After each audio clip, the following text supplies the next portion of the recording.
Hello there and welcome to the final day's play of the Hero Hockey World League final. Bronze medal match ahead of the final between England and Australia. So England, currently ranked 4th in the world, take on the reigning world champions Australia. There's the view down to India Gate from the stadium, the fabulous Major Dhyan Chand Stadium here in New Delhi, as Australia emerge to the left of your picture in the green and yellow, and England there away to your right-hand side in the white and red kit. The English fans are here in form of the Fox family again, here to support Dan Fox, and the locals have been here too to see their side in action. Sadly, a loss against Belgium in their final game, so India finished 6th, Belgium ahead of them in 5th. There's a few of the JP Warriors, including Jamie Dwyer at the bottom right-hand side of your picture there.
It's the bronze medal match then in the Hero Hockey World League final.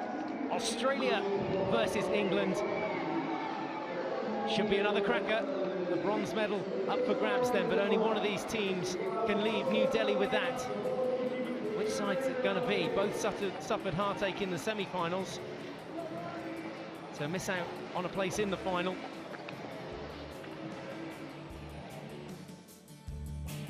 Here's how England line up then after their defeat to New Zealand. Went all the way to a shootout. Pinner keeps his place in goal with Weir, Jackson, Mantell, Hoare, Dixon, Middleton the captain, Carson, Lewis, Catlin and Fox all in the starting lineup for Bobby Crutchley. 7 on the bench for England. And as I said, looking to bounce back from that defeat. Their only defeat in the tournament, in fact, against New Zealand, who make it through to the final against the Netherlands. For Australia then, a loss yesterday, 4-3 to the Netherlands in their semi. Sees Lovell take his place in goal, Orchard, Wilson, Knowles the captain, Wetton, Carroll, Zalewski, White, Deven, Beale and Govers, all in head coach Rick Charlesworth's starting 11. He's in there somewhere, wrapped up warm, a cold, wintry evening here in New Delhi, but that is Rick Charlesworth. Our 2 umpires, Marcin Brogdon of Poland and Roel van Aert of the Netherlands. The Netherlands safely through to the final. Netherlands will play New Zealand after this. England away to our left-hand side then in the red and white, with the pushback gets us started in this semi-final. Jackson and Fox interplaying quick passes as England look to get a good, firm early touch and control on this game. Jackson reaches for that one and a good pick. A little bit of pressure from Zalewski breathing down his neck. Both sides disappointed not to have made the final here.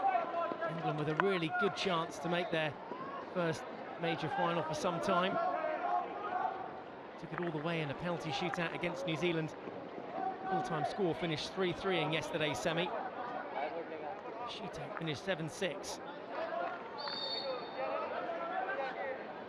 As for Australia then, it was all decided in regulation time, but a last dash goal from Mink van der Veerden shattering Australian dreams and finishing 4-3. So Australia in possession.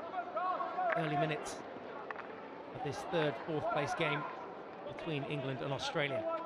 Alongside me in the commentary box for this one, as he has been all week here at the Hero Hockey World League final, is Simon Mason.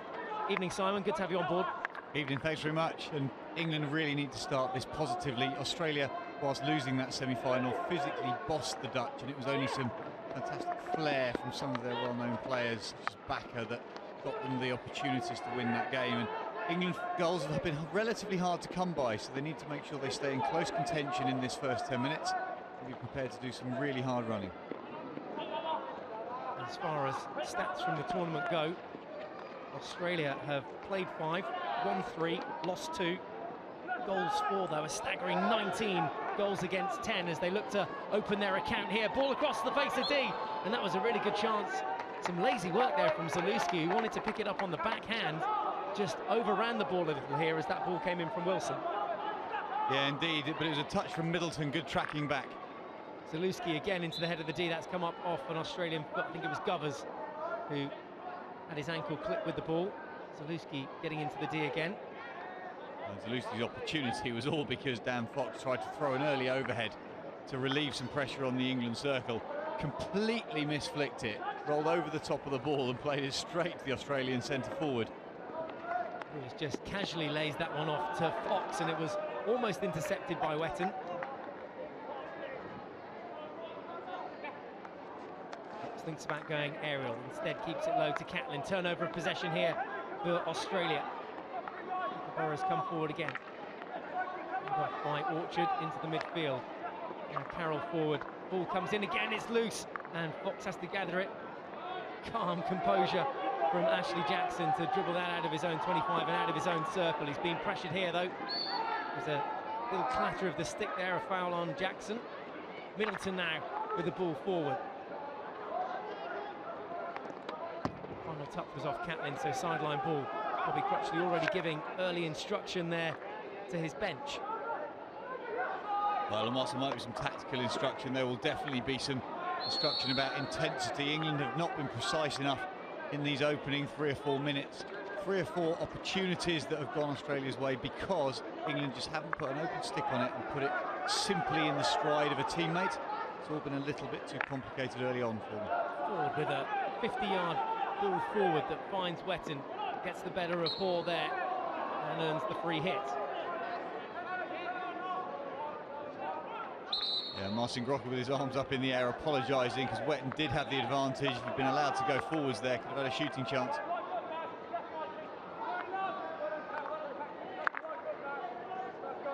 This wide ball finds Stephen. Zalewski ahead of him. Ockenden infield, instead opts to go himself. There's a bit of space here for Deven onto the leg of Lewis. England must retreat 5. Fox was the 5 and stepped forward into the ball. That was fine. No attacking options here though for England, who are already making quick substitutions up front. Catlin comes off, Condon comes on. Down the throat of Carroll this time, who passes to Budgeon.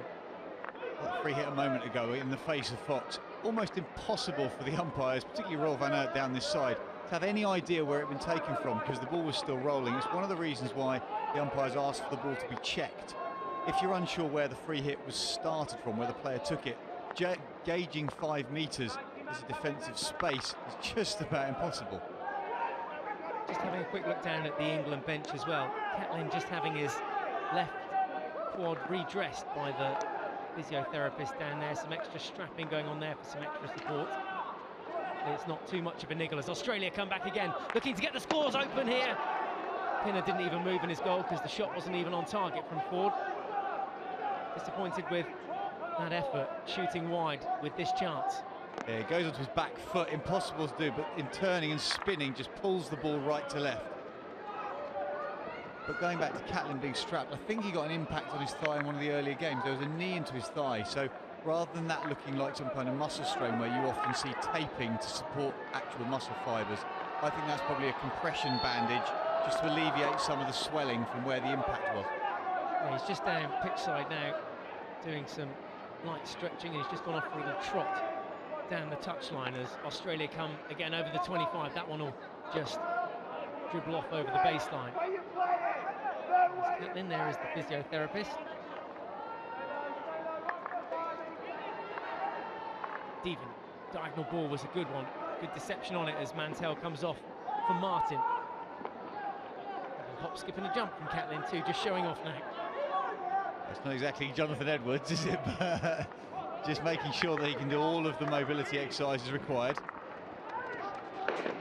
Well, last time these two sides met, England as England rather than GB, was in the Champions Trophy in 2012 when Australia won in a quarter-final, won by 2-0. Australia into the D and into the body, was it? Penalty, yeah, the two umpires communicating. And a penalty corner for Australia. No complaints there from England. Well, there can't be a complaint. It's drilled in from Ford. Lewis steps into the line and just touches it off the head of his stick into the front of his shirt and shorts. Marcin Groppel couldn't see. And in the end, it's his colleague Rolf van Aert who actually gave the signal for the corner. There a look at Australia's conversion rate in this tournament so far. 6 goals from 23 attempts from the head of the D. It's a really good chance to open up their account though against England in this bronze medal match.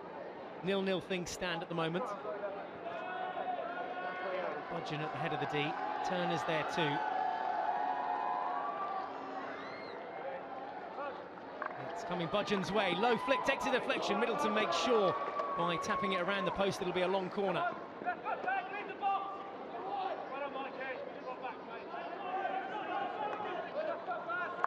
England defence sitting very deep. Dixon now has to step forward and try and put some pressure on. Devon, another ball forward, a deflection which Gleghorn then slaps back into Australia territory. And England have got to resist just getting drawn into the pressure of the Australians. When they do win the ball back, they haven't got to worry about clearing it immediately. It's Hoare this time, who keeps his calm to take that one away just from in front of the P-spot area. Dixon now. Dixon. Gleghorn overruns that one. Harry Martin was underneath it again. Another example of how frustrating it can be for those attacking players when the aerial ball comes in. The advantage given to the Australian defender. Oh, Brown, who's playing at the back on the left there today. Ford with the ball forward, looking for Turner. Good step. And bashed upfield from Michael Hoare. Didn't go too far. Turner back only as far as Lewis, though. Here's Martin. Missed those 2 penalties in the shootout yesterday. How will he have recovered from yesterday mentally? Still one of the youngsters in this England camp. Never easy to lose in a shootout. Emotionally, there's a chance. Cut out again by Hoare.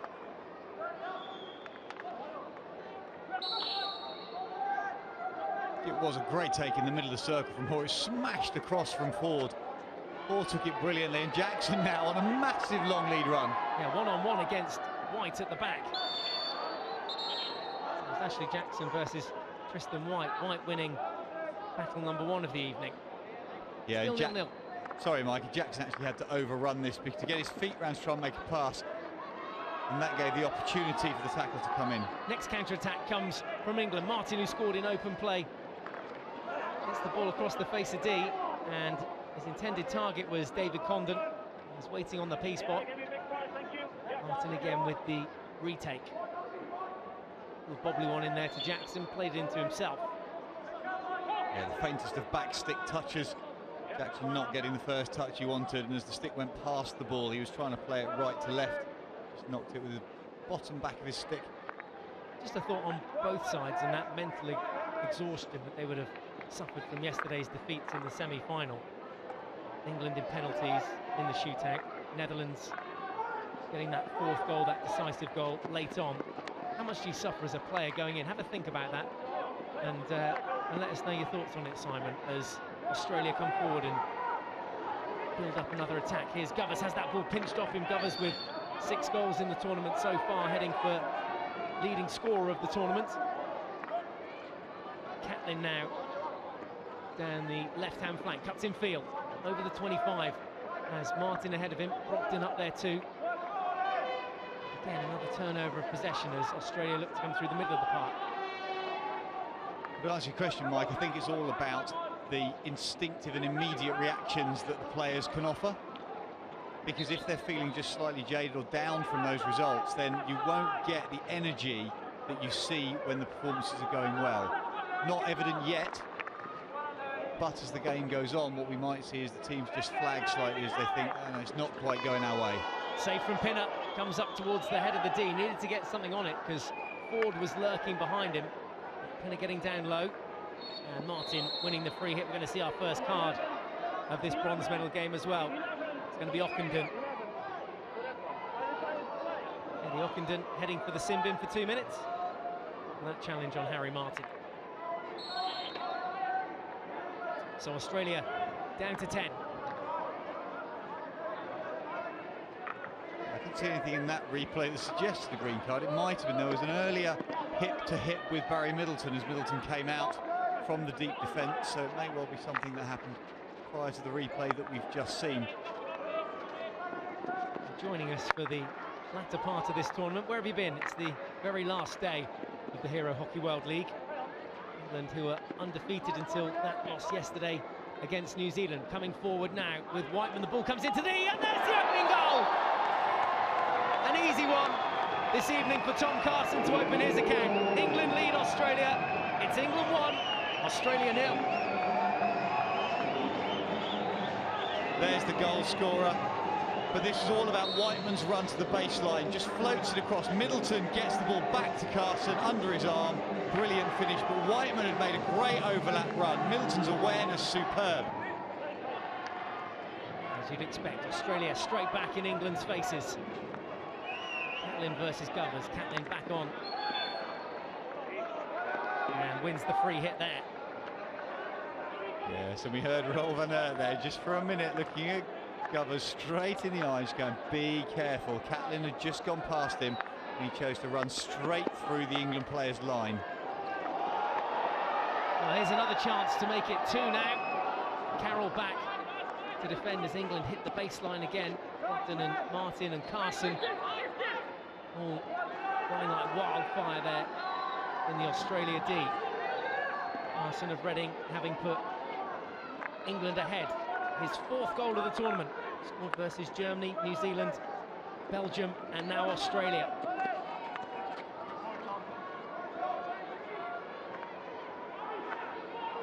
Still just 23 years of age as well. That's great. Good to have him on board for the England squad.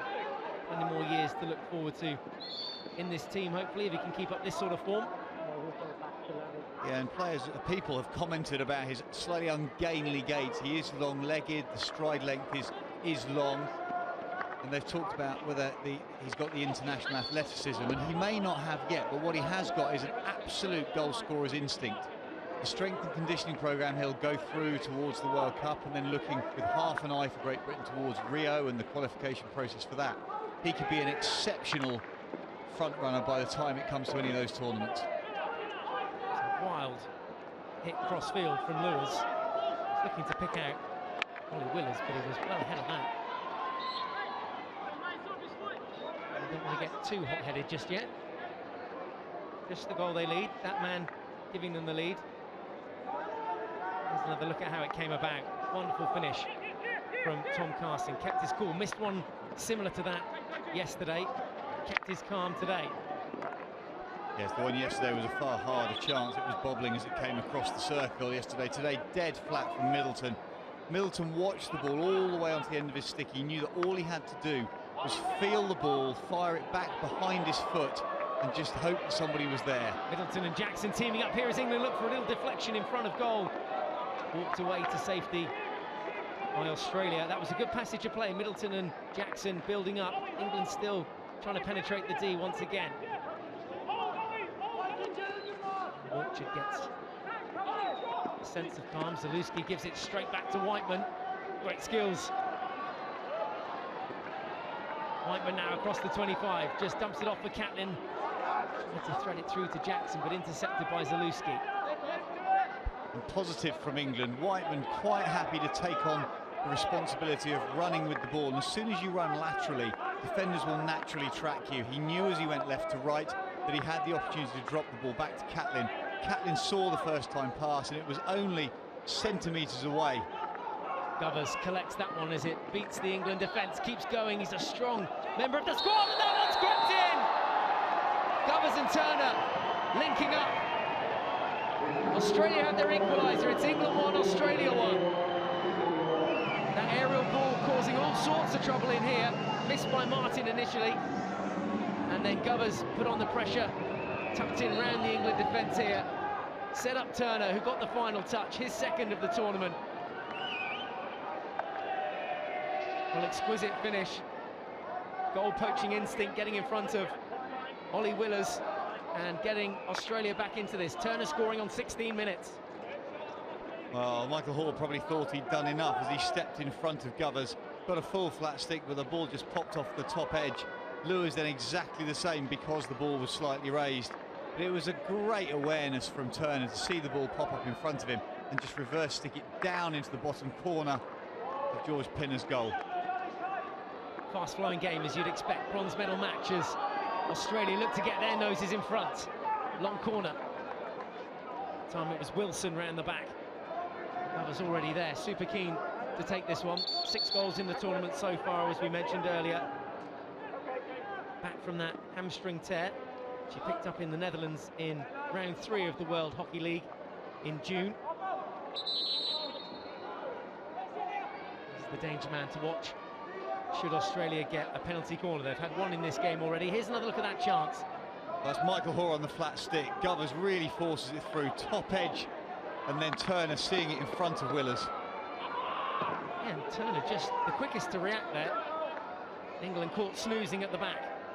Well, what Turner's awareness, so the exceptional part of Turner's awareness was as the ball came across, his stick was flat on the open side. It would have been easy just to try and take the ball down to his feet and then get a shot on goal, but I don't think he'd have achieved it because Willers was so close. He knew that he had to turn his stick over the ball and fire it down. Another circle penetration almost there. Mantell getting something on it, but England lagging behind in possession. Circle penetrations and shots on target. Mantell coming close there, just trying to tuck it in behind his body.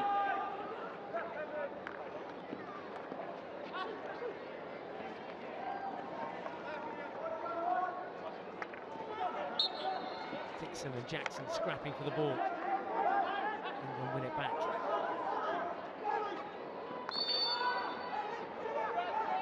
I think Fox there wanting the advantage. He's just saying to the umpire, could have let us play that one, ump. Yeah, took that down brilliantly. There was attention or encroachment from Australia. If Fox had been allowed to carry on, he was into that right-hand side of the circle, and he can hit a ball ferociously hard. So can that man, young Wetton, Jacob Wetton, who missed the final 18 at round 3, but is here in the finals in India. Scored twice in the tournament as well so far. Missed the final match then for both sides. Who've only conceded 5 goals in the tournament, 3 of those yesterday against New Zealand in the semi. An accidental trip here, but it is going to lead to a card. I think it's Gleghorn, yeah, showing a card for leaving his stick in there, caught the Australian player, and a sin bin for Gleghorn. England down to 10.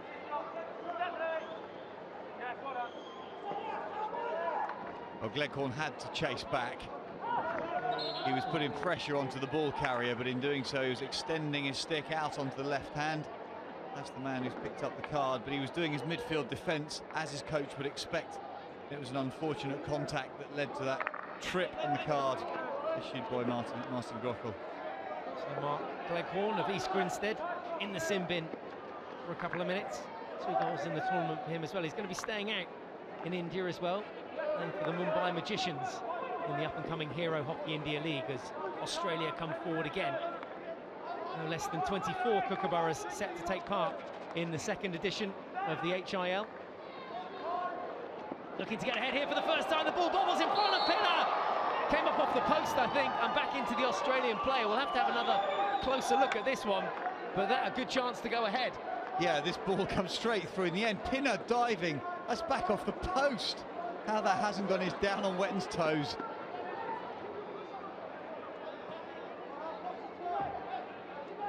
Well, that man spread himself effectively for the second phase of that attack, but England a little fortunate to get away with it because the ball bobbled all the way through their circle with no defenders stepping forwards and getting a flat stick.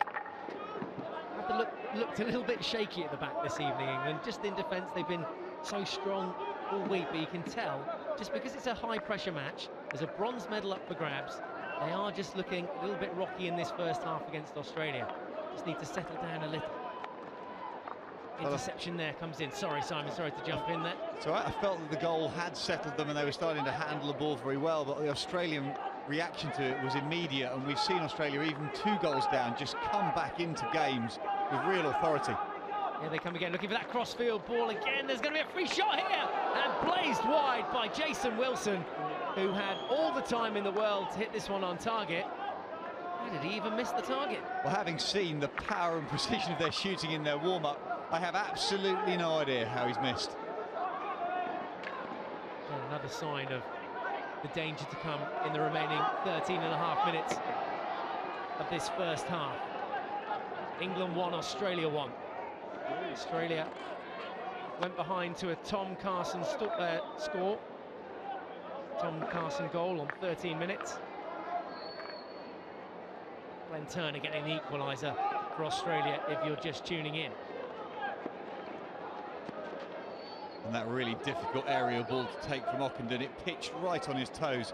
He was trying to take the ball forwards as it bounced, just got the toe of his stick on the ball and it went up harmlessly off the sideline. Again, Australia come forward, dominating in all areas of the park. Defender stood his ground, it was Lewis as De Jong tried to squeeze through. Liam De Jong, who missed that sitter right at the end of play yesterday to level things with the Netherlands. Netherlands went on to win the game 4-3, but De Jong with a really easy chance in the final minute. Turner, he scored tonight. Australia's equaliser. That's where we are at the moment. England 1, Australia 1.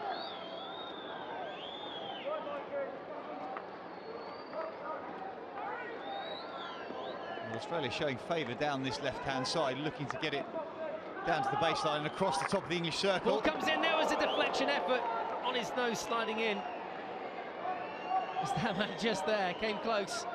Here's how close exactly. Look out for the dive. Just comes in bottom right of your screen.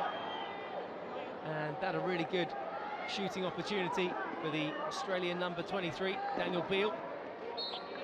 Well, if you look how well Australia used space in the build-up, went out, as we were talking about, down the left-hand side that they favoured, then back into the middle and right midfield channel of the pitch, and then the ball was delivered back to left side. Makes it really tough for defenders to be aware of all of the options that their opponents have, because they're spinning to watch the ball track across those different angles. There's Jamie Dwyer. He's not playing in the Australia side here in action in New Delhi in India in the Hero Hockey World League final, saving his energy for the up-and-coming Hockey India League. He's part of the JP Punjab Warriors, their captain. They've been given a couple of weeks rest from the international programme. Get plenty of match fitness here in India over the next month or so in the domestic tournament. Second season of the HIL starting on the 25th of January. Middleton now in the midfield. Jackson who'll be representing the Branchy Rhinos, last year's winner at the Hockey India League.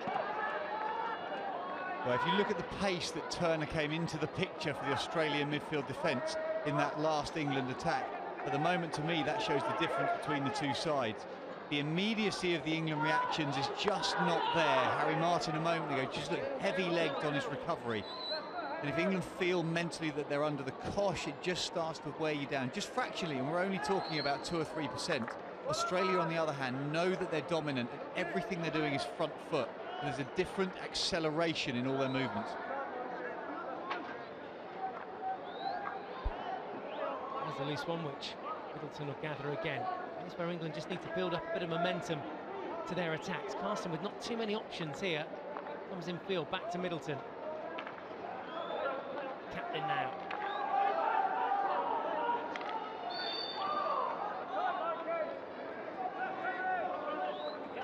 Yeah, 3 very simple similar tackling passages through the midfield. Sticks coming in on a shaved tackle, the hand really low to the turf and the stick coming through from behind. No issue with marginal stick contact if the ball's played first. Middleton in the end, however, being penalised because in executing the tackle, put his hand on the back of the player in front of him. England have got some experience of beating Australia here in Delhi. Beat them in the group stages of the 2010 World Cup right here at the Dhyan Chand National Stadium. 1-1 as things stand at the moment. Whiteman underneath that one alongside Lewis.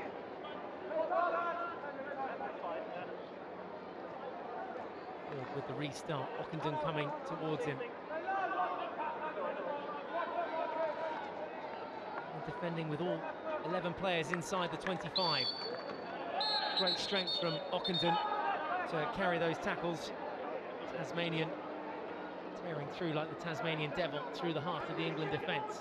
Yeah, Gleghorn had done well, probably 3, 4, 5 phases of body shape to try and deny Ockenden. In the end, just couldn't keep his hand near enough to the turf, and Ockenden able to really drive through underneath Gleghorn's stick. What's impressed you about this Australia side in the first half, Simon? Just the sheer intensity that they play with. There's an innate belief about what they're doing, and they've shown that in other games as well. Against India, 2-0 down, winning 7-2. Against the Dutch, 2-0 down again and coming back, albeit losing in the end.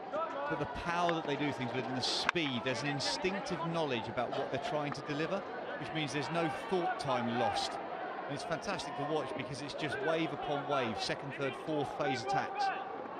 And here's another one of those attacks along the baseline this time. Reverse stick gathered by Whiteman, makes no mistake. Slides it out into touch as he takes his position, marking Turner, the goal scorer, inside the D. England, who went ahead through Tom Carson. There's another one into the D. It falls to Turner, already has one on the night. Looks to make it 2, 1-on-1 with the keeper. And Pinner shutting down the shooting opportunity.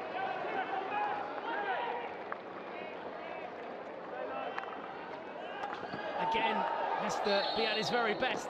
Came up off his pads though. Pinner concedes the corner. So that first shot coming in from Brown.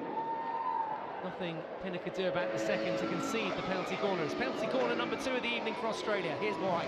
Pinner had to attack it extended right foot, and when you reach that much as a goalkeeper, the angle on the kicker is such that it's got to go up into the air.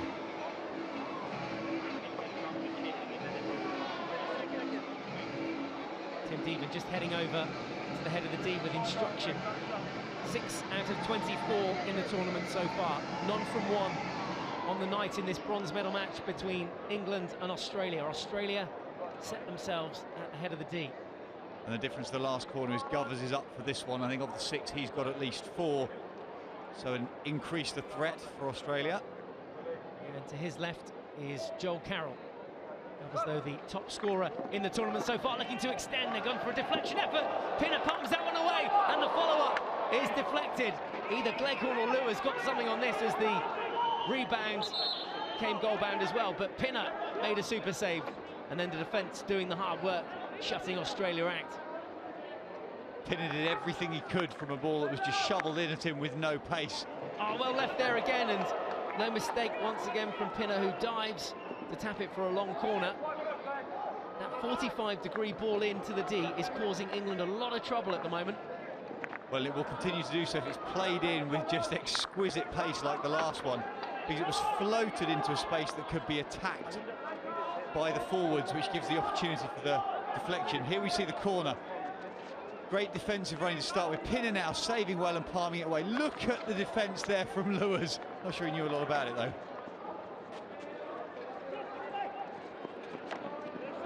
Well, there was a good chance for Australia to extend their lead. Ockenden there on the P spot with the deflection, just too heavy a touch.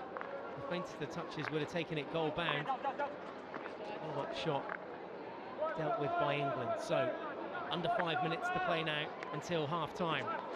England 1, Australia 1. Both sides with their video referral, should they need it.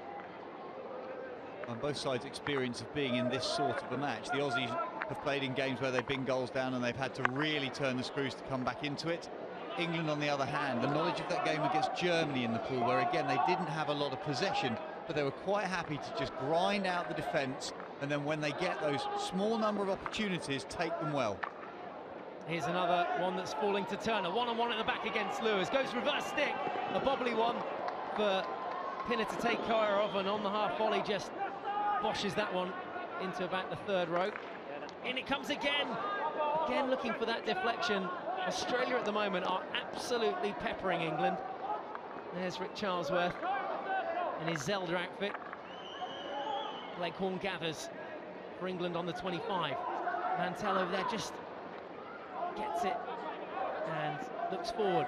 England don't have too much in their armoury looking forward.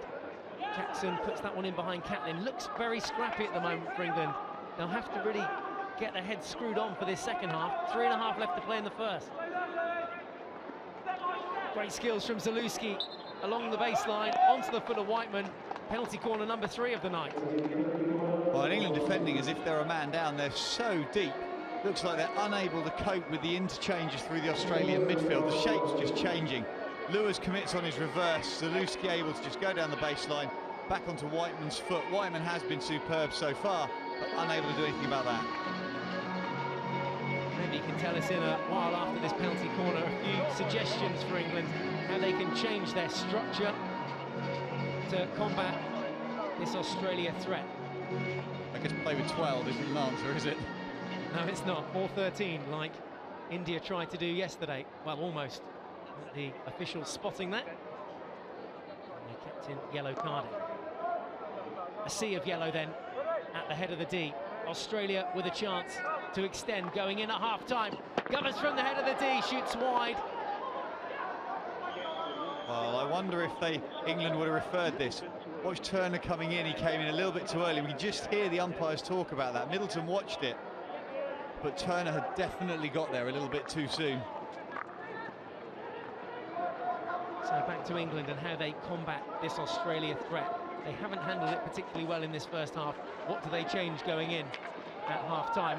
Tell us in a second as Mantell squares one across for the face of D, and it was Martin on his nose. He scored one exactly like that yesterday in front of the goalkeeper, and he almost got on the end of this one from Simon Mantell. Well, Mantell's put it across, and it is Martin who's gone for it. Good advantage from the umpire, because there's no foul going through that congestion. That's the best chance for England to take the lead at the end of this first half. What a difference. What a difference, in fact, that would have made going in at half-time for confidence levels for England. Who have looked a little rocky in this first half. They are going to have to come back to the table with a bit more mettle. Well, to answer your question, Mike, I think what England should do in order to really come back into this game, just to start with, is they should take away the necessity to make a decision. Oh dear, Lovell scuffing that one.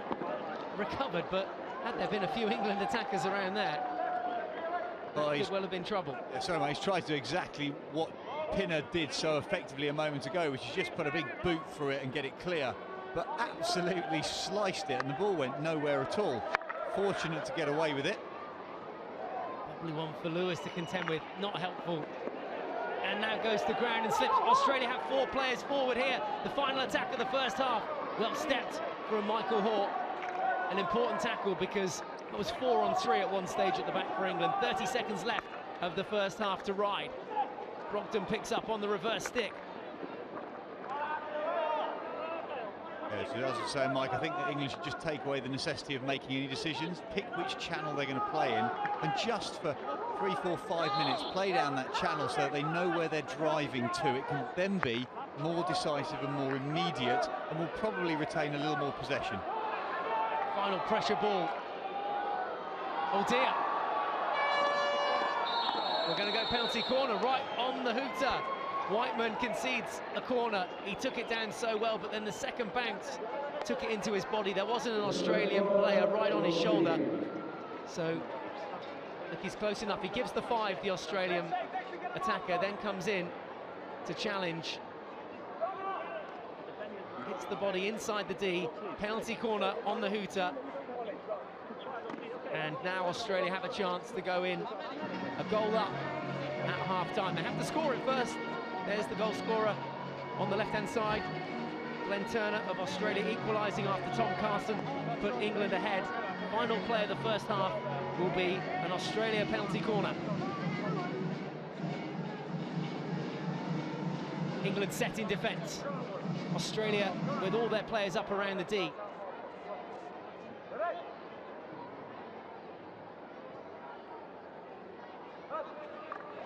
Flick this time from Budgeon, deflected over the bar, but it's come up off Brogdon. It must have come up off his foot because it's another penalty corner. Penalty corner number 5. Yeah, Brogdon running a tight line. I think it's his left foot as it trails. He goes through the ball well. Yeah, it's that elevated right foot, top of the laces. Brogdon's going to hobble back to the halfway line as Middleton puts his protective gear back on. Carson coming in place of the number 1 runner, Brogdon. Slips in his box and will run down the line here. A kamikaze run to deny Australia, who have Knowles at the head of the D. Budgeon, who took that last flick. Also Carroll there as well, but Carroll looks like a dummy. One of the 2 Castles. Obviously no offence meant by that for Joel Carroll. Doesn't look like a dummy, but you know what I mean.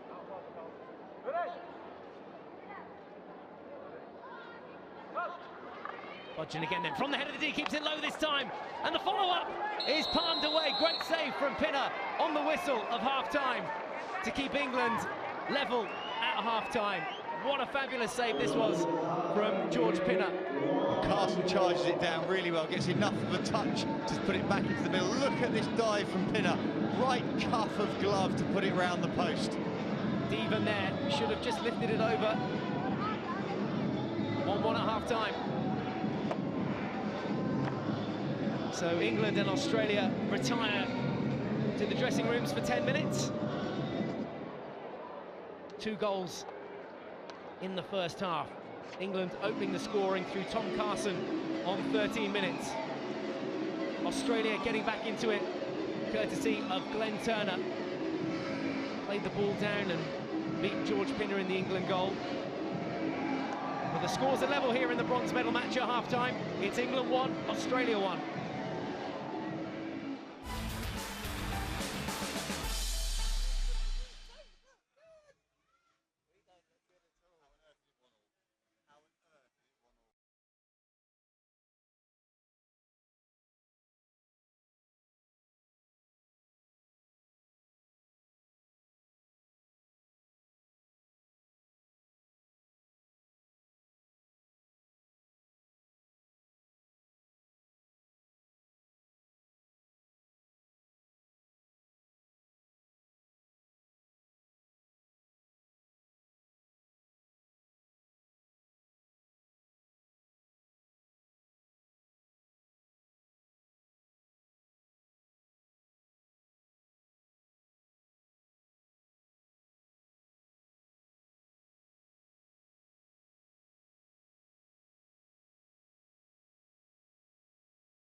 Welcome back to New Delhi. It's half-time of the Hero Hockey World League final.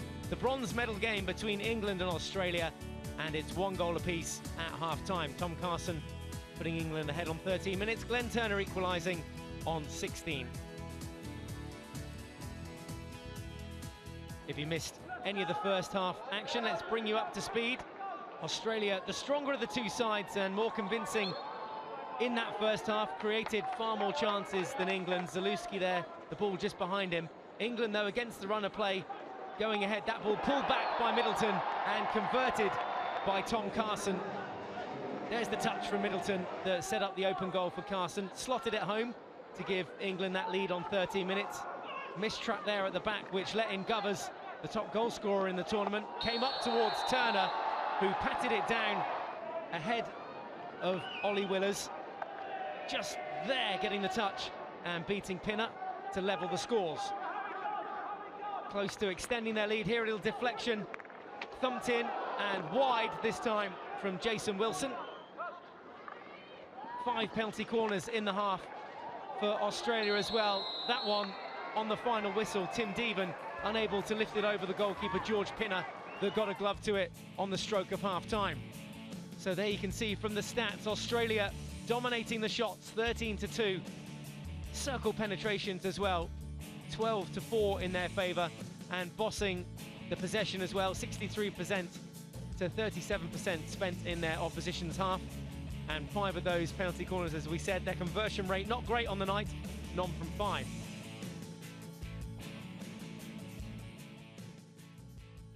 So I believe we can head pitch side with a very familiar Australia face. He's with Debayan Sen. Jamie, you've been to India a few times, the World Cup in 2010, the Commonwealth Games, and also the Hockey India League, the second edition coming up. Your thoughts on the upcoming month? Going to be a lot of fun. Yeah, it's going to be a lot of fun. It's great that another team has joined the competition, and yeah, I think this year will be easier for us to, come here. We know what to expect. And it's going to be some good hockey, and hopefully the JP Warriors play some good hockey, and we're there in the final.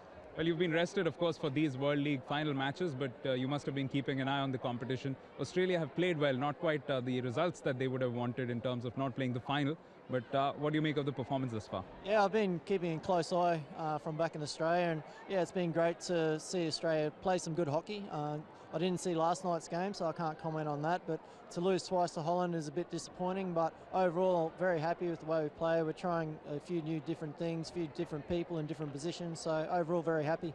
Well, Australia dominating this game, but still 1-1. What do you think they need to do differently in the second half, or would you ask them to say do more of the same? Yeah, I think it's all about executing the shots on goal. I think same as previous games. We need to keep scoring more when we get those good opportunities, and we could be easily 3-4-1 up at the moment. And some of the young players who've stood out from what the matches you've followed or seen, young Jake Wetton has done very well. Yeah, he's doing very well, and hopefully he plays good for the next month with the JP Punjab Warriors as well. So there's a lot of good young players from the Australian team, and it's good to see him out here playing. One final question, a quick scoreline prediction. Can't give it to the Poms, I'm sure. 4-2 Australia. Thanks a lot. Thank you. Well, stay tuned to see if Jamie Dwyer there is accurate with his score prediction. 1-1 at half-time. We can have a little look at how both sides made it to the bronze medal game. England here, there's their results. Unbeaten until yesterday. 2-0 win against India, 2-1 victory against Germany, 5-1 in the pool stages against New Zealand, a quarter-final win against Belgium, but losing 10-9 yesterday after a shootout to New Zealand. As for Australia, well, a 3-2 win against Belgium. They then lost to the Netherlands by 1-0, thrashed Argentina 6-1, also beat India convincingly 7-2 in the quarter-final before losing by 1 goal, 4-3 to the Netherlands last night. So both teams disappointed by those final semi-final results, but can go away with a medal here at the first ever Hero Hockey World League. Bronze up for grabs, 1-1 at half-time. Tom Carson putting England ahead, Glenn Turner equalising for Australia. Second half action on the way.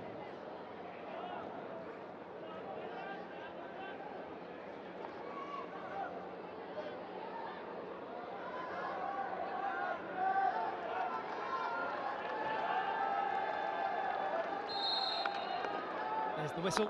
for the start of the second half. Australia get us underway. One apiece at half-time. And you could argue Australia should be 3 or 4 goals up. Execution, something that Jamie Dwyer talked about pitch side. He's not playing, he's not in the squad here at the Hero Hockey World League. But he said that's an area that Australia can improve on in this second half. Simon Mason, former GB goalkeeper, is enjoying this game. Well, maybe not from an England perspective. Up here next to me in the commentary box. Australia get that ball in. It's a bobbly one that Jackson and Fox have to get to. Jackson with the reverse stick that sends it for a sideline ball. Yes, enjoying it indeed, Mike. Australia are pretty dominant, and the stats have done that, and they come again towards the far side of the circle. England, you would feel like hanging on slightly as they got to half-time, and Brian San and Jamie Dwyer's conversation highlighting that, yes, indeed, there could have been several more goals for Australia in that first half, and if their execution improves in the second 35 minutes, England will have a lot to worry about. Great save from George Pinner at the very end of the first half. Tim Devan coming close to extending Australia's lead. They were doing so well, was getting into the final 25 in that first half and getting that ball in on about a 45-degree angle towards Pinner's goal, looking for deflections. One hit the post off Wetton. See if Australia can extend their lead here now that they are in the attacking 25 again. Ball with Orchard, just played back to White. Govers wins the free hit. Slapped in. Little touch from Fox, takes it across the baseline for a long corner. In these early exchanges, we see Australia coming down the right-hand side, and we saw them left-hand dominant in the first half. And I think from a deflection perspective, that's an easier place to deflect from a ball that comes in from the left onto the forehand. Evans ball. Unchallenged, but there was a push there, I think, from Fox on Turner. This is what this is going to be for. Let's see.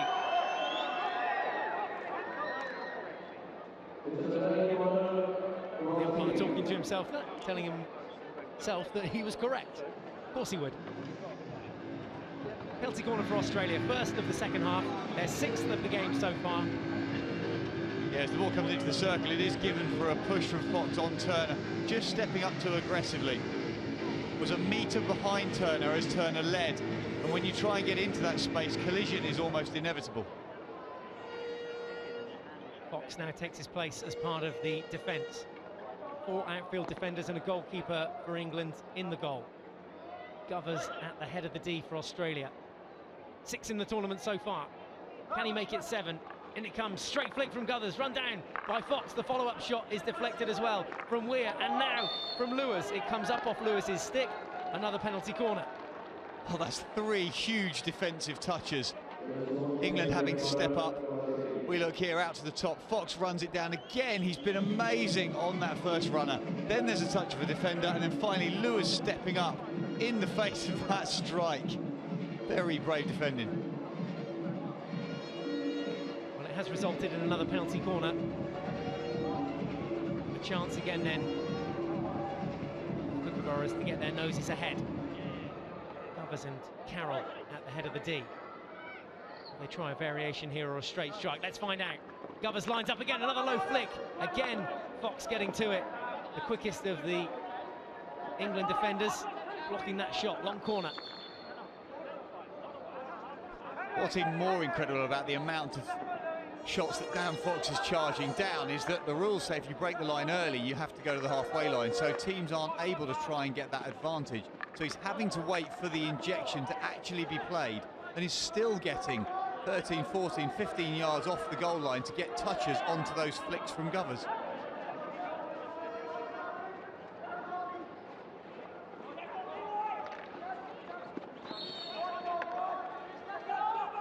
Captain with the restart. Back to Jackson. Middleton in the midfield here, knows he's got Turner breathing down his neck. Fox out to his right-hand side, lovely floated ball in behind the defence. Fox now slaps it towards the D, but I think just a bit of the weight taken off the pass from the Australian defence. I also think that Fox caught his stick in the turf and just rolled over the top of the ball, so didn't actually get the contact he was looking for. It was a bizarre slap in. It was a great ball from Middleton, though. 5 minutes gone of the second half, no goals to report. Both the goals coming in the first half. England going ahead before Australia drew level through this man, Gary Turner. Gary Turner, Glenn Turner. Gary Turner's an actor. Did a panto with him back in 2009, I think. He played Captain Hook. Oh, no, he didn't. Oh, yes, he did. Australia there, 7 penalty corners on the night. No goals as yet. And they get an open play goal here as they attack down through the baseline into the D again. A deflection this time comes off Jackson's stick. It's all a bit last ditch for England. Jackson probably had to make 15 yards of running just to get anywhere near that Australian attack. And it's as if they're almost a man down. Look, the whole defence in their own 25 and a solitary runner, Condon, stepping out to try and put any pressure on the ball. Whilst England have to be tagged up man-to-man, they somehow need to free one of their defenders, possibly Lewis, step him through into a higher position. Australia with all 10 outfield players in and around the 25. That first time hit in from Devon goes wide of the mark. Rusty Ford was up there alongside Wetton. A pretty straightforward free hit, looking to change the point of attack. Free hit can't go straight into the circle, so under Ford's arm to Devon. He slapped it straight in. It was a phenomenal 65, 70-yard ball that found Jackson unmarked from the back there. I think it came in from Michael Hoare, but huge cross-field ball. Matters for nothing. Australia come forward again. And they surge forward, and I wouldn't be surprised at the end of the conclusion of this play if we see a card for Dixon. It was an awful tackle as the ball ran free. Lewis is the man again on the baseline. There goes the whistle. And that is Dixon heading off to the sin bin. England number 16 will sit out for 2 minutes. England will be down to 10 players for those 2 minutes. That was the man underneath there, Carson, sorry. And here he is now on the ball.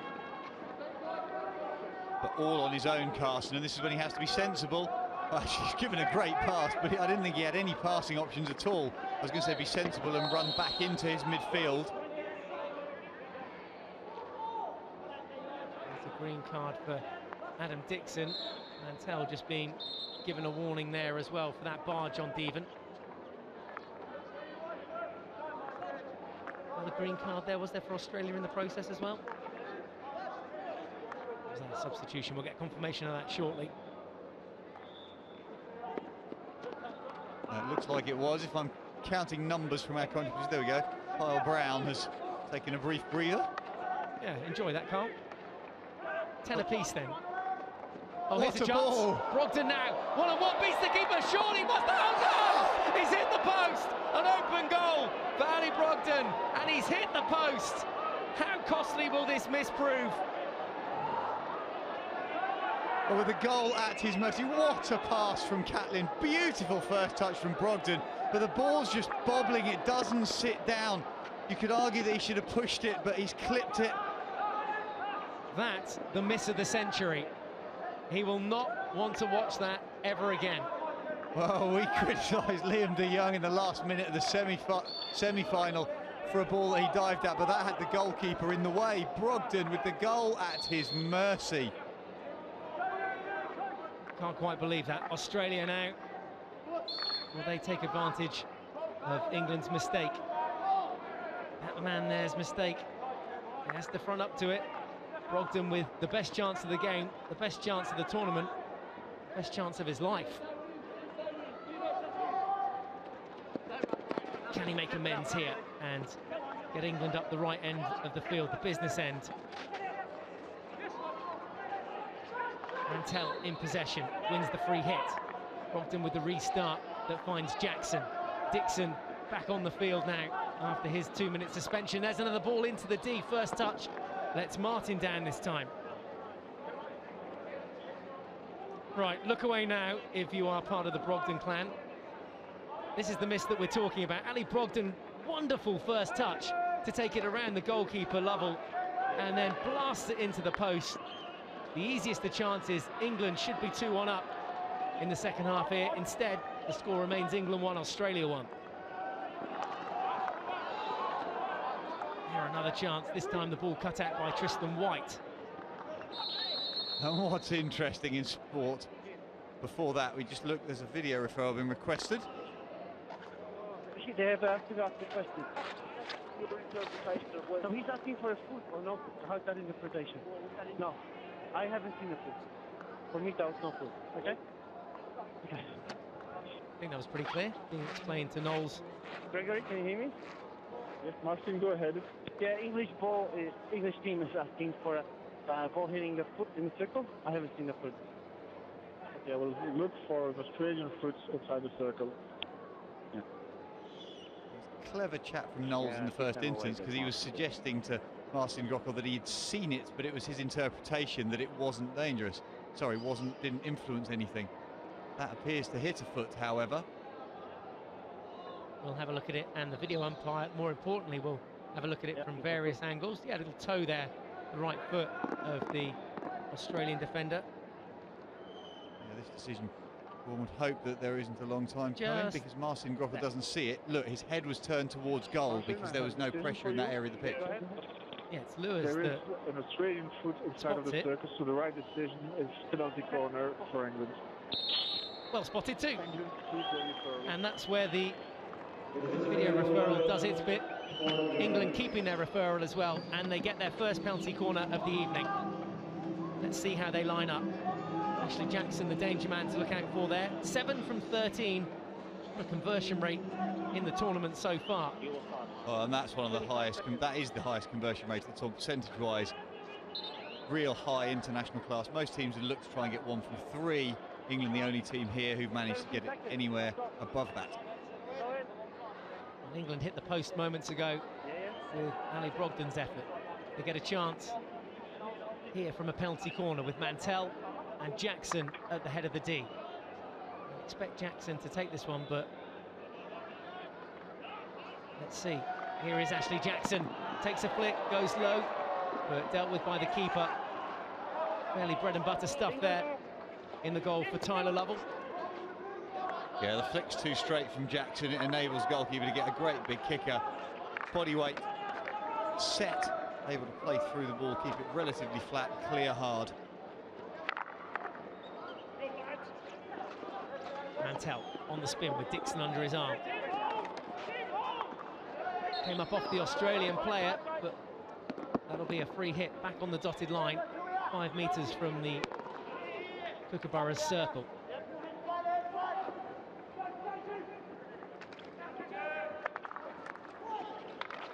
Good persistence from England there, sticks clattered. It was Dixon that put in the challenge which the umpire didn't like, which gives Australia back possession. Govers now inside the attacking half. It was a good passage of play from England, who've dominated the last 7 minutes of play or so.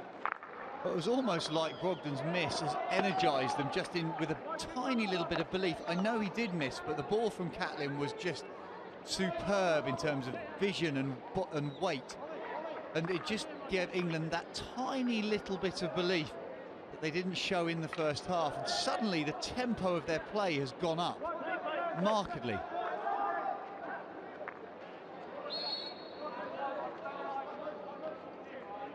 There's Gleghorn, who has just come on for Brogdon. 2 goals in the tournament as well. Can he add a third? He must have a winner in this bronze medal game. If it stays 1-1, we go to another shootout. There's a little deflection that comes off Zaluski, and Pinner steps forward and puts that into the foot of Ford. Well, I've got to say, I thought for a minute that Pinner had made the wrong decision.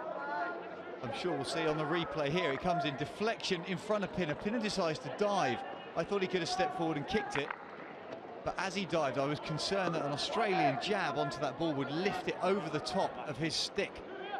Not the case. Right decision, good execution in the end. Some good keeper-to-keeper advice, Mace. There's De Jong, who missed that open goal yesterday. We've seen Ali Brogdon miss an open goal for England today. Let's hope that's not a talking point for the rest of this game, and for tomorrow morning, and for the papers, and for all the England fans back home watching on the internet.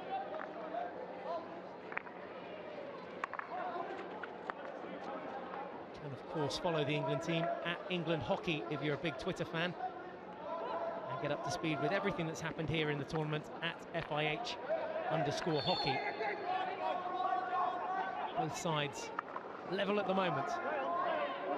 Yeah, you're right that England may be concerned about that one miss, but Australia, all that's been spoken about the half-time chat was about the number of chances they've missed overall, as they come again down through Turner on the right-hand side, but they've got into the England circle on so many occasions. Little lift in there as well as the Kookaburras try and get a penalty corner. They've had 7 of those in total in the first half and second half combined so far. Unable to convert from any of those. The England defence has worked hard. Incidentally, if you want to follow the Kookaburras, @Kookaburras is the Twitter address you need to follow them. Ball forward to Weir. We're having to step forward in some kind of forward defensive as that ball pitches at his feet. There he is again with a little touch. Turner's going to get to this one first. No, Lewis. Muscles for rank and comes back infield across his own D. Ball forward there was intended for Condon. Well, you don't see Australia get outpaced or outmuscled, but Lewis running there, sprinting out into the corner on full reverse extension, and able to not only get the ball, but then get his feet round and drive through an outlet channel. Now a chance for Australia around the back. Turner, the goal scorer, has it fished away by Lewis, and that adjudged to be deliberate. You have to say there was movement on the reverse. Pinner doing well to pull Lewis away because he's livid. Comes in, he got out of position, but he recovered brilliantly well. There's only one pace where that ball is going. See why the corner's given. While he'll feel it's harsh, that stick movement definitely being penalised by Roel van Aert.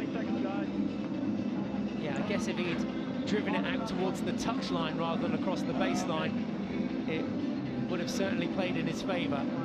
Unfortunately for Lewis, it didn't. Yeah, I'm not sure there was anything else he could actually have done because he was at full sprint pace, but it did look bad. And in this passage of play, you can understand why it's been given. 8th time lucky for Australia. Let's find out. Under 20 minutes left to play in this bronze medal game. Little slip hit this time. Wilson from the head of the D with the initial shot. Again, England block it. 19.5 to play. England team defence on these corners has been brilliant, getting touches on just about everything, reading the routines. Why is it not quite clicking for Australia from the head of the D on those penalty corners? That deflected for a long corner from Fox. You can only surmise that they're possibly injecting it slightly. So the pitch has been skippy at times. So if they've taken a little bit off the injection, you could suggest the England defence are being able to get on top of it, but the same for all the teams, so I can't believe they've all taken pace off it. Maybe the pitch is just playing a little bit heavier or slower than some of the other international fields that we see around the world. It means defences are getting closer.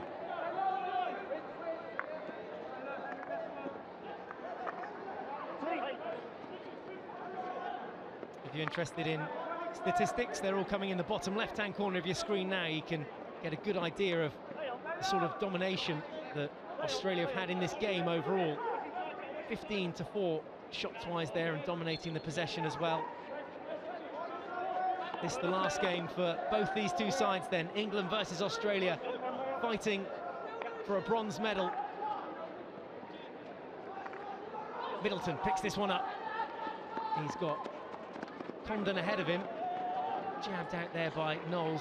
Last touch actually came up off Middleton, so it'll be Australia ball. A great first touch from Middleton as he was sprinting forward. Managed to jump in mid-air to get his feet out of the way.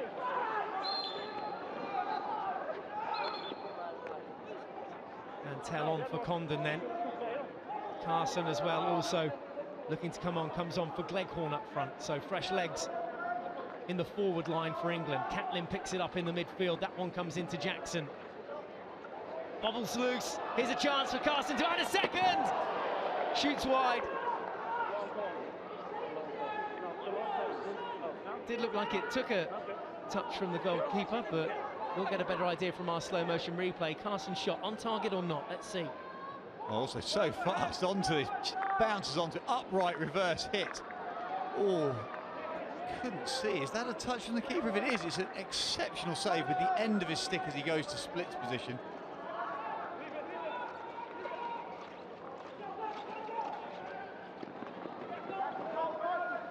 mentioned it before, Mike, but England have defended well in games, and against the Germans only took 2 out of 3 chances. If they were to nick a goal here, they know that they can defend and close games out. We also know that Australia love to come from behind to win games. Yeah, people were saying when India went 2-0 up, this is amazing, this is fantastic. That's fantastic from Middleton. Snuck in behind the Australian defence to give England the lead. Middleton executes the perfect deflection finish of Ashley Jackson's ball in, and England lead by 2-1. Jackson's ball in, and where were the Australians? Sleeping, that's the answer. Snoozy time for Australia, goal time for England. It's England 2, Australia 1. Well, I reckon that Middleton had about 10 centimetres to aim at with that deflection, because the keeper in front of him, Lovell, had stepped forwards and closed down just about every space. But Middleton's touch, glancing, beautifully ghosted into that post. Let's have another look at that in a slow motion replay. There it is. Those angles so tight. Lovell beaten. Still a long way left to go in this game, though. Under 16 minutes left to play. England lead by 2-1. Harry Middleton scoring his 2nd goal of the tournament. Tom Carson having given England the lead in the first half. Glenn Turner equalising for Australia on 16 minutes. But now Middleton putting England ahead. Here come Australia straight back up the other end. Little jab in there from Henry Weir. Henry Weir having to be very alert because Ford had led wide. It was a great long ball from Knowles all the way up the pitch.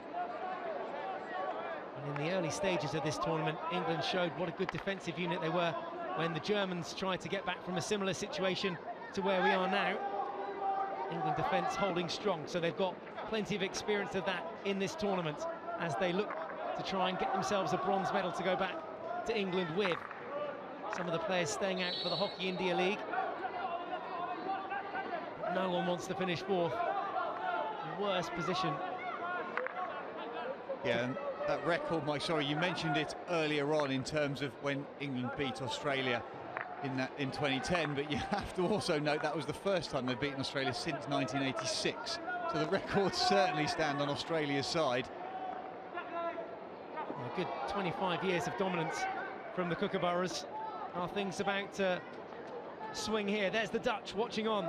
They've made it through to the final. They beat Australia yesterday by 4-3. They will play New Zealand, who beat England yesterday in a shootout. Australia then to get back into this game. What do they have to do? Turner delivered the goods last time to level things up. Turner and Wetton up front at the moment as Ockenden's beaten there by Jackson's ball. De Jong now, who missed that chance yesterday late on against the Netherlands. Australia now counter-attack.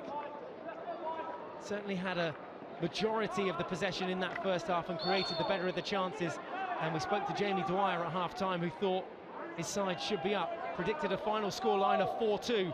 If that's to be the case, Australia need to squeeze 3 more goals in the next 13 minutes and 35 seconds. Jackson now, one-on-one, Deven. Enough to get around and get his stick hooked around Jackson there and take it out for a sideline.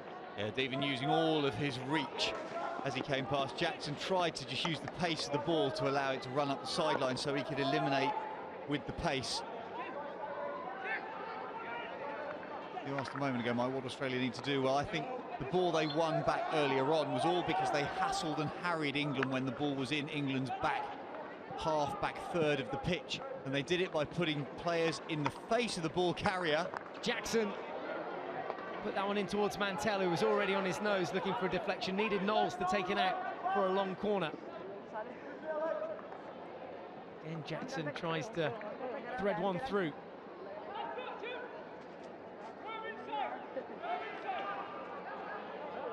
Oh, well won back by Mantell. Lifted into Whiteman, no, says the umpire, strikes back. Yeah, Russell Ford, just a little bit of skill to dink the ball up in the air, the rule being danger, not height. So he's going over the top of Jackson's stick. Well, that was a stick challenge from Martin. A bit hard done by maybe, but pinching it back off Ockenden. Australia have possession back. There's a look up front where Hoare is tracking back to Mark Turner. Turner scored on 16 minutes. Still Wetton up there alongside him with Rusty Ford. Here's Wetton now. Gets the better of the England defender and wins the free hit. Well, Wetton didn't need to come back for that second movement. He completely done Fox going around the baseline, but in pulling it back, Fox hadn't recovered from the original tackling position. Here's a chance for Australia. A foul on the head of the D comes in on Daniel Beale. Beale plays his state hockey in Queensland and captained the under-21s at the Junior World Cup, which was here just a couple of weeks ago. Yeah, and all of a sudden you can feel that the Aussies have just turned the screw a little bit physically. Here's Wetton again.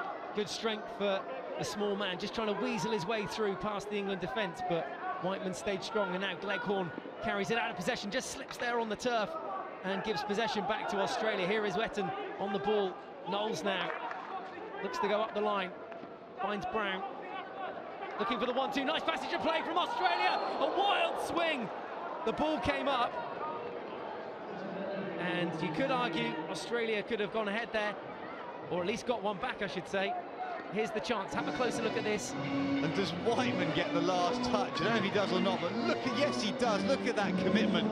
Up in the end, up off Fox. Look at Whiteman getting a touch there, because that was going to get smashed by Beale. Yeah, Beale was aiming to put that one into the top left-hand corner. Not a pretty picture that. None from 8.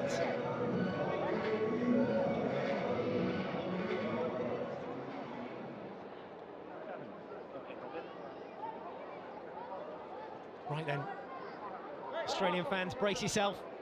Just over 10 minutes left to play. England lead Australia here by 2-1. A chance now for Australia to level things from the head of the D.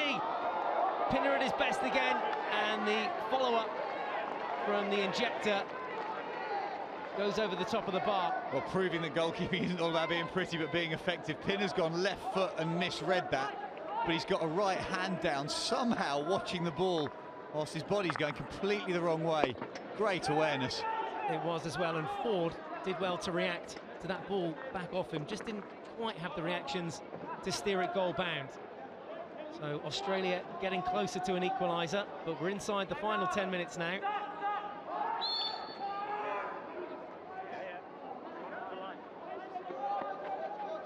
There is Russell Ford.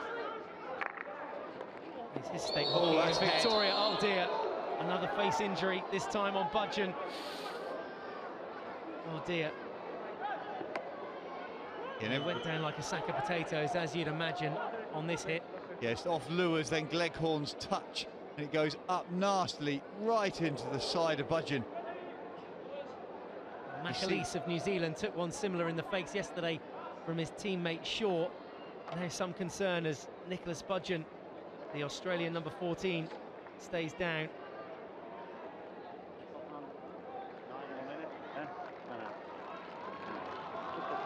There's another look at it, that slap hit coming in. He's back up on his feet, which is why you can hear the cheering from the crowd, but in slow motion there, not a pretty picture at all, and then just showing you and highlighting the dangers of the sport. And he's going to have a shiner there underneath that left eye, Nicholas Budgeon. Will it be for a good cause, though? It will be if Australia can get a bronze here.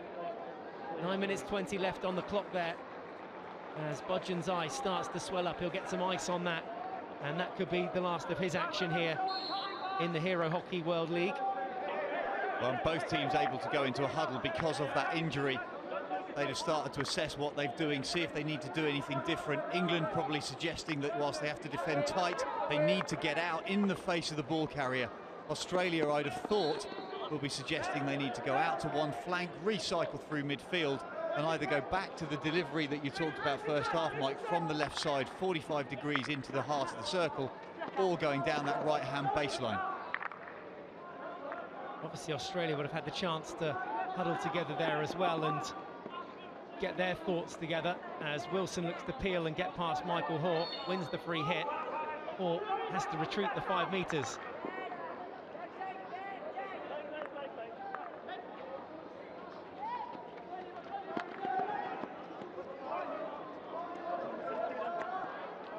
Who's going to be the hero of the night? Well, the difference in that very last passage of play as Condon carried the ball forward is that he did have an Australian player in his face, but the second phase, Australia were putting a secondary player back England goal side of the runner, therefore they could knock it back to their own team and really counter-attack with pace. That's not happening at the moment for Australia. 8 minutes for England to hang on. If you are just tuning in, it's England 2, Australia 1. Australia, the reigning world champions, currently ranked 2 in the world, but their performance here at the Hero Hockey World League and the poor performance of Germany will see them go ahead in the world rankings. The official world rankings out on Tuesday the 21st of January, so we can see how everything's shifted around. Those FIH world rankings Tuesday the 21st of January, if you want to see where your side's going to be in the up-and-coming World Cup. The World Cup schedule will be announced on the 31st of January. You'd assume that Charlesworth now is going to be looking for the small interchanges and the overlaps. He knows his side have got the physical conditioning to really turn it up in this last 7 minutes. But in order to do so, it can't be an individual effort. We've seen the interchanges between Ford and Govers, Wetton up front in the past. They're going to need to bring all of that back to this party. It's got a little bit fragmented. If they start getting those interchanges though through midfield, I think England are going to really struggle to match their pace. Dying moments of this bronze medal game then. This be any sort of consolation for the absolute thrashing England got in Australia in the cricket in the Ashes this series. 5-0 they lost the series. 2-1 they lead here though. Oh, as that shot goes across the face of Pinner's goal. No one on their nose to try and tip this one goal bound. Well, Ollie Willers is down on his knees but doesn't get any sort of touch at all. Oh yeah, he almost got an own goal, didn't he? The own goal rule not around for much longer at international level. Just another couple of weeks to wait. 1st of February it'll be abolished. Goodness for that. 3 own goals in this tournament. And now Carson just needs, for England, just needs to carry, bring the midfield in, absolutely right. Middleton playing simple passes. England now behind this need to regroup and reset because the Aussies will get hold of it, try and transfer to more space and attack with real purpose. A little bit chilly. Room for a small one. It's been misty and murky and fairly cold here in Delhi for the duration of this tournament. Hasn't had too much impact on the players though.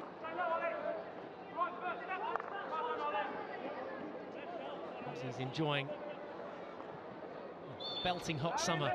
Friends down in Sydney, cousins down in Sydney.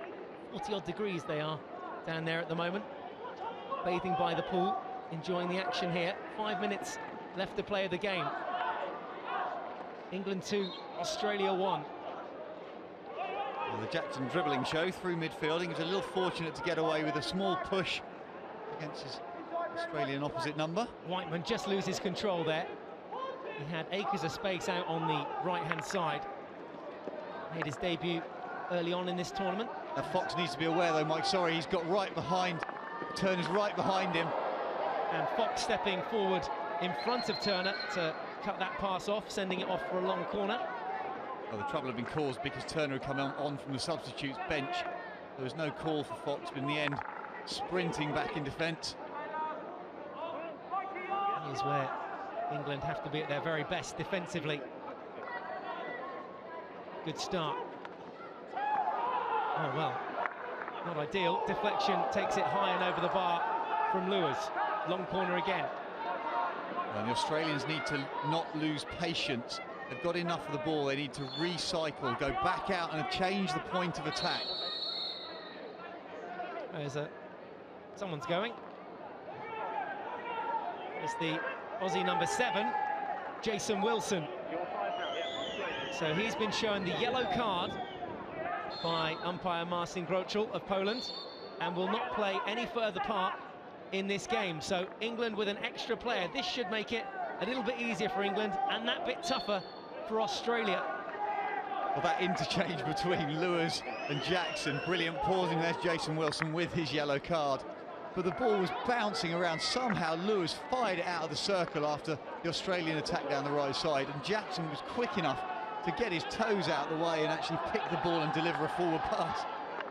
Here's England then with that man over, unable to keep it down the attacking end of the field. Fourth, remember, last year at the Tri-Finance Euro Hockey Nations, lost to Netherlands there in that bronze medal match. This, another bronze medal match. They're desperate to win as Turner tries to get back and around the England defence. The goal scorer on the night for Australia wins a free hit on the edge of the D. And Australia will get interchanges in the circle in this last 3 minutes. They'll look to drive it in and get support off the shoulders of the ball carrier. It's what they've done so well to create goals and goal-scoring opportunities.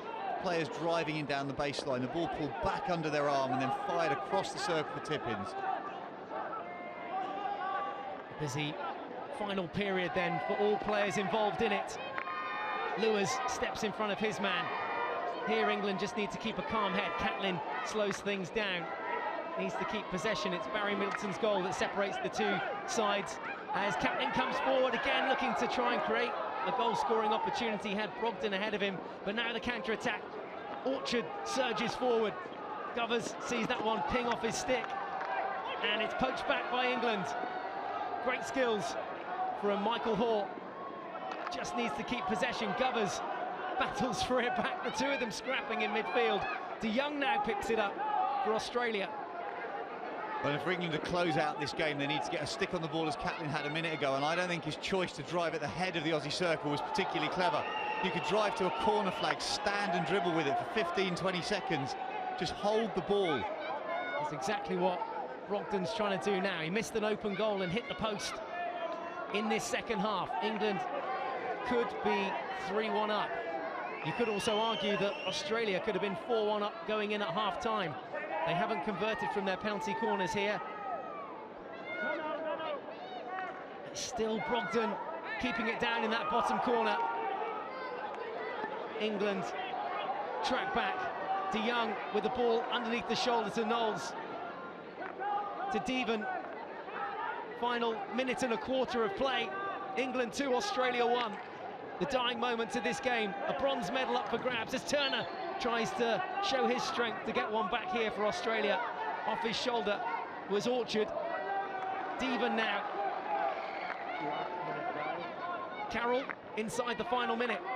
I'm a little surprised that Charlesworth hasn't pulled his goalkeeper, I have to say, and thrown another forward on there. Most teams would do so in a big game like this.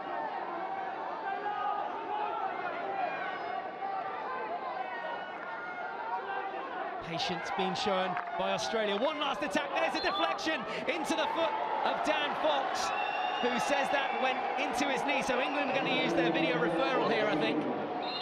No doubt there was a deflection into the body of Fox, but was it above the knee?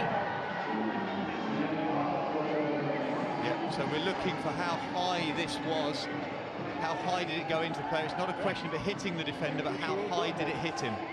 Yeah, no doubt it hit him. On the knee or whatever, and they say, well, for me it was not dangerous, and they're looking for a dangerous ball. So can you please check that? Yeah, we'll verify for the danger inside of the knee. Yeah. So here's the touch from Australia. Looks like he goes into the right knee there of Dan Fox as he takes that stride forward. It does, but look at his body shape. He's not upright. He's pretty low. I think England will be lucky to get this overturned because he's bent right down. Hips are low. So whilst it has hit his knee isn't that high. There is no clear reason to change the decision, so they fall to penalty corner. Well, there is confirmation of that, and Australia have a penalty corner. They have a lifeline. England lose their referral, and Australia's best chance of the half to level things up and take it to a penalty shootout again for England. That would be 2 in 2 days. There's a look at Australia's conversion rate in the tournament, 6 from 32. Pretty ugly figures, but this is the one that counts. None from 9 on the night, but if they score from this, they will equalise. What's interesting though is I think Australia have assumed that the clock's going to be allowed to run down. We'll see. If it's not, then they've got their entire team up around the edge of the circle. Clock's down to 14 seconds.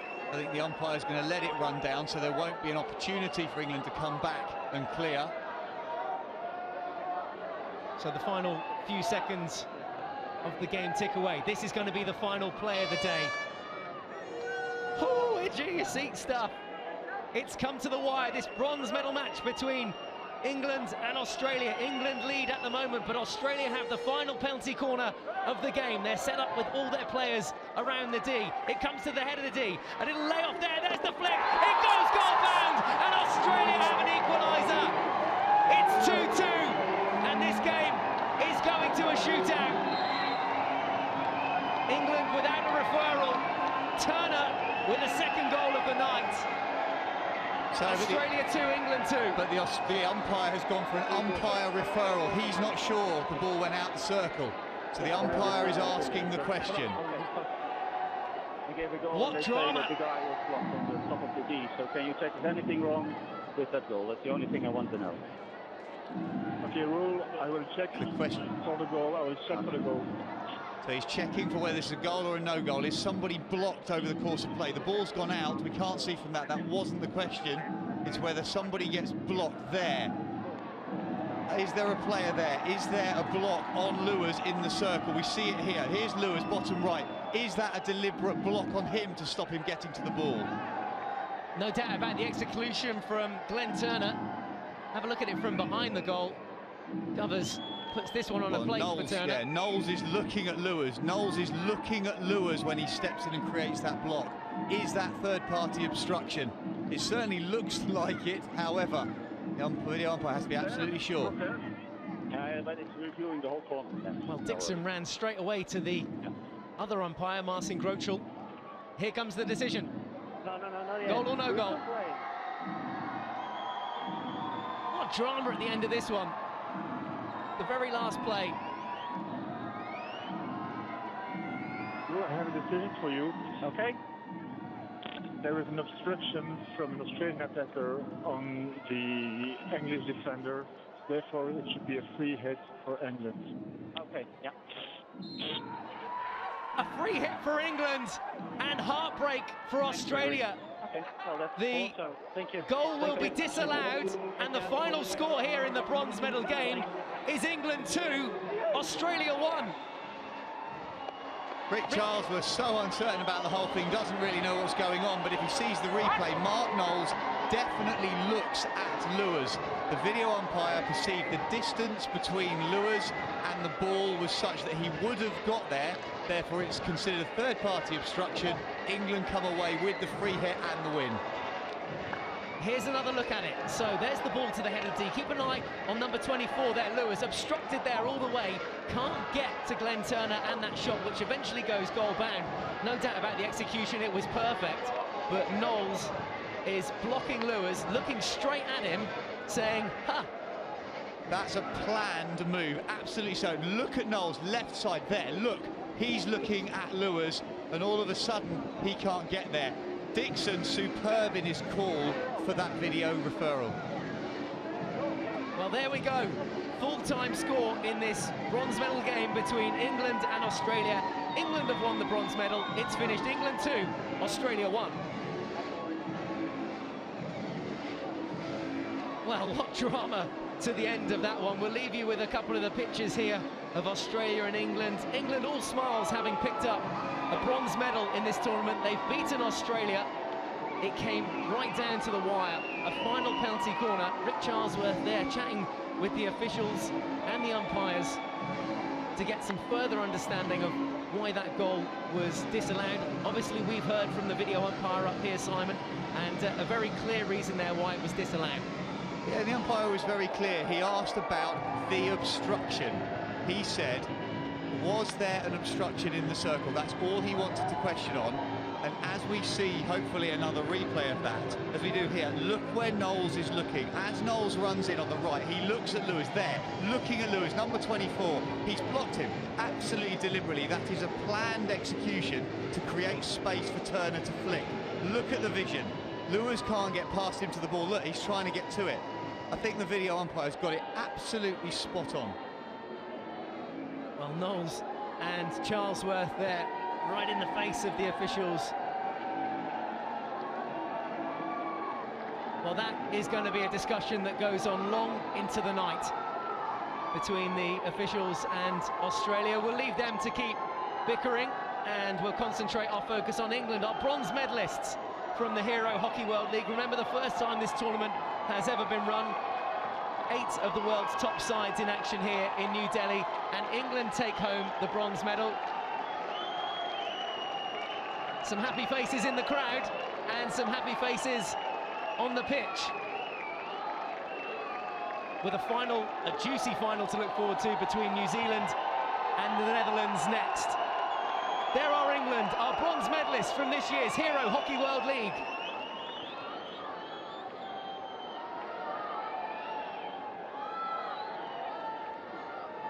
Well, how good does that feel?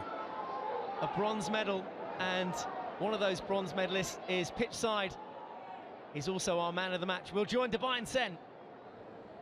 Yes, joining me for the Hero Man of the Match presentation this evening is Mr. Coco Bodeski, who's FIH Executive Board Member and also President of the Pan American Hockey Federation.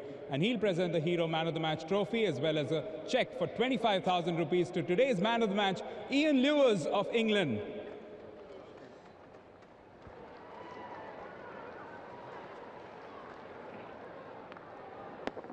Ian, in the 420 minutes of hockey played, effectively you've only drawn 1 game and won 5, so it must be a huge step up for the England team, never mind the 3rd place finish. Yeah, it's a huge step up from where we were maybe 9 months ago. Yeah, we dug in deep today. We were a bit disappointed in the semi-final, but the tournament overall, I think we did ourselves justice. You were one of the key members in the defense, and only leaking in 4 goals across these 6 matches must be hugely satisfying. Yeah, hugely satisfying for myself in the defence, but the age-old cliche in sport, defence starts from the front line. And I think everyone dug in throughout the tournament right from the word go, and it's come through for us. Well, it's a big year, of course, 2014. There's also the World Cup, there's the Commonwealth Games as well, Champions Trophy. So what are the aims both for you as an individual and for the team at large? Yeah, for myself individually, is obviously to play a key part moving forward in this team, to help other people grow in the team. And yeah, like you said, we've got a lot of competition throughout 2014, and we look to kick on from here and see where that takes us. We've got plenty of training time between now and the World Cup, as well all the other teams. Everyone will improve. So yeah, we'll see where we are come end of May, start of June. Well, all the best for the rest of the year, and congrats on finishing 3rd. Thanks very much. Cheers. Congratulations to Ian Lewis and the rest of the England side. Bronze medalists here today, but look at those stats. They tell a story, a very different story. A domination from Australia, 18 shots, 22 circle penetrations, none from 10 their penalty corner conversion rate. And a few of the England players there posing for a photograph ahead of the medal ceremony, which will take place later this evening. Our gold and silver medalists yet to be announced. Stick around for all the action from the final if you can. New Zealand versus the Netherlands is the final of the Hero Hockey World League. There though, Catlin, Fox, Whiteman, all the lads doing their part, and England going home with a bronze medal. Something to celebrate. Hopefully you've enjoyed all the action here. There's confirmation of the other scores from today as well. Argentina losing by 2-1 to Germany. Belgium beating India by 2-1. Another 2-1 result. England versus Australia. England taking home the bronze medal. From Simon Mason and myself, Michael Abston, thanks for your company. We'll see you for the final.